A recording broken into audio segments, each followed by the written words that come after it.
अगर आप option trading करते हैं, Nifty, bank Nifty, stocks, commodity में ऑप्शन खरीदते बेचते हैं, तो ये खबर आपके लिए बेहद अहम है, क्योंकि मार्केट रेगुलेटर सेबी ने ऑप्शन ट्रेडिंग को लेकर एक बड़ा बदलाव प्रस्तावित किया है।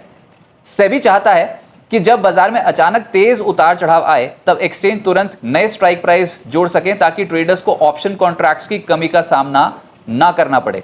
सीधे शब्दों में कहें तो अगर बाजार अचानक बहुत ऊपर या नीचे भागता है, तो ऑप्शन ट्रेडर्स को जरूरी स्ट्राइक प्राइस नहीं मिलते, और इसी समस्या को खत्म करने के लिए सेबी नया फ्रेमवर्क लाने की तैयारी कर रहा है। तो इस वीडियो में समझेंगे सेबी का नया प्रस्ताव क्या है, स्ट्राइक प्राइस आखिर होता क्या है, इस बदलाव से ट्रेडर्स और ब्रोकर्स पर क्या असर होगा, और क्या इससे ऑप्शन ट्रेडिंग ज्यादा आसान और सुरक्षित बन पाएगी। सबसे पहले बहुत आसान भाषा में समझते हैं कि स्ट्राइक प्राइस होता क्या है। मान लीजिए कोई एफएनओ का शेयर अभी 500 रुपए के आसपास ट्रेड कर रहा है। ऐसे में ऑप्शन मार्केट में 490, 500, 510, 520 या 540 जैसे अलग अलग लेवल उपलब्ध होते हैं। इन्हें स्ट्राइक प्राइस कहा जाता है, यानी वो तय कीमत जिस पर ऑप्शन कॉन्ट्रैक्ट बनाया जाता है या फिर जिस पे वो एक्सरसाइज होता है। ट्रेडर्स अपनी रणनीति के हिसाब से अलग अलग स्ट्राइक चुनते हैं। कोई तेजी की उम्मीद में कॉल ऑप्शन खरीदता है, कोई गिरावट के लिए पुट ऑप्शन खरीदता है, और कई लोग हेजिंग यानी जोखिम कम करने के लिए ऑप्शन का इस्तेमाल करते हैं। लेकिन समस्या तब आती है जब बाजार अचानक बहुत तेज भाग जाता है। मान लीजिए सुबह शेयर 500 रुपए का था और कुछ घंटों में 100-150 अंक ऊपर चला गया, और एफएनओ में सर्किट सीमा होती नहीं है। तब हो सकता है कि उस नई कीमत के आसपास जरूरी स्ट्राइक प्राइस मौजूद ही ना हो। ऐसे में ट्रेडर्स को परेशानी होती है। यही वजह है कि सेबी अब बदलाव चाहता है। अब समझते हैं कि सेबी का प्रस्ताव क्या कहता है। सेबी चाहता है कि सभी स्टॉक एक्सचेंजेस जैसे एनएसई और बीएसई ऑप्शन कॉन्ट्रैक्ट्स के लिए एक समान नियम अपनाएं।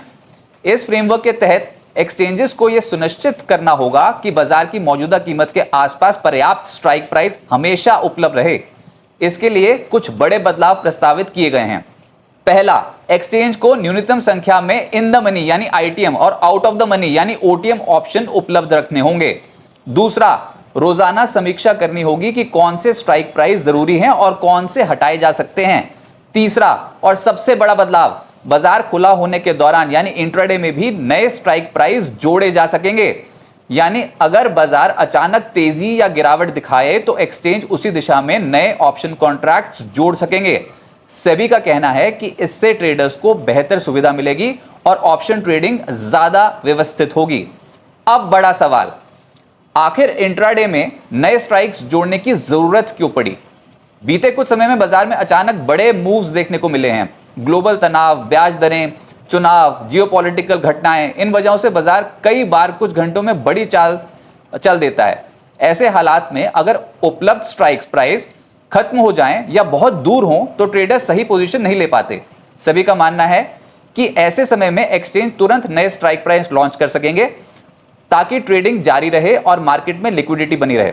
तो फिर ब्रोकर्स और ट्रेडर्स पर असर क्या होगा? सेबी ने साफ कहा है कि इंट्राडे में नए स्ट्राइक्स जोड़ने से ब्रोकर्स या ट्रेडर्स के सिस्टम में लाइव मार्केट के दौरान बदलाव की जरूरत नहीं होनी चाहिए। यानी एक्सचेंजेस ऐसा मैकेनिज्म बनाएंगे जिससे नए कॉन्ट्रैक्ट्स अपने आप उपलब्ध हो जाएंगे। इसका असर क्या होगा? ट्रेडर्स को ज्यादा विकल्प मिल सकते हैं, हेजिंग आसान हो सकती है, बाजार में लिक्विडिटी बेहतर हो सकती है। लेकिन दूसरी तरफ ऑप्शन ट्रेडिंग पहले से काफी जटिल हो सकती है। ज्यादा स्ट्राइक्स आने से छोटे निवेशकों के लिए भ्रम भी बढ़ सकता है। यानी फायदे भी हैं और चुनौतियां भी। फिलहाल ये अंतिम नियम नहीं है। सेबी ने इस पर सार्वजनिक सुझाव मांगे हैं। मार्केट पार्टिसिपेंट्स, एक्सचेंजेस, ब्रोकर्स, निवेशक सभी 15 जून 2026 तक अपनी राय दे सकते हैं। फीडबैक के बाद अंतिम नियम सामने आएंगे। अगर प्रस्ताव लागू होता है तो भारत के ऑप्शन मार्केट में ट्रेडिंग का तरीका बदल सकता है।